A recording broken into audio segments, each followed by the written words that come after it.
भाडं भरू शकलो नाही 1 महिन्याचं म्हणून तुम्ही आता लगेच घराबाहेर काढाल का मला? अहो पण ह्या आधी असं काही झालंय का?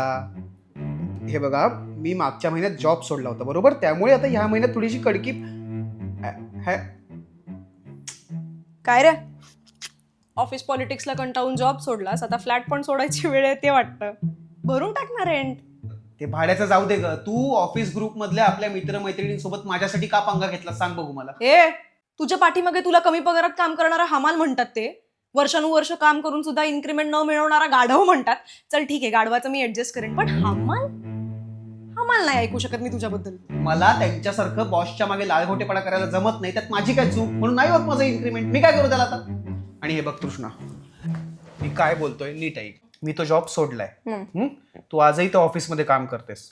तुला त्या मित्रमैत्रिणींना रोज तोंड दाखवायचंय, कळलं का तुला? मी तोंड दाखवेन किंवा नाही दाखवणार, पण जो कोणी तुझ्याबद्दल वाईट बोलेल त्याचं तोंड नक्की फोडेन. तृष्णा, अगं ते पण तुझे मित्र आहेत. तू अचानक त्यांच्याशी बोलणं बंद केलेलं मला नाही आवडणार अगं. हे बघ, जो तुझ्याशी चांगला वागेल त्याच्याशी मी चांगली वागेल. जो तुझ्याशी वाईट त्याची वाट लावल्याशिवाय राहणार नाही. उघडत नाहीये, जाऊ दे. टाइमपास होतोय, मला घरी जाऊन स्वयंपाकाचं कोण बघायचं. झालं तुझं जेवण तर अर्ध इथेच झालं. गप्पा बस. कृष्णा, तुला माहिती आहे देवानी तुला माझ्या आयुष्यात का पाठवलंय? का?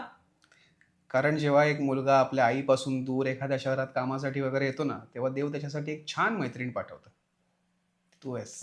मी आहेच रे, पण एखाद्या छान मुलीवर प्रेम कर, ती सुद्धा अशीच काळजी घे. प्रेम नको अगं. प्रेम संपतं, मैत्री अमर राहते. कसा गुणाचा आहे माझा मित्र. घ्यायचंय, चल. ऐक ना, पुन्हा एकदा विचार कर. माझ्यासाठी तू तुझ्या ऑफिस कलिग सोबत बोलणं नको थांबूस.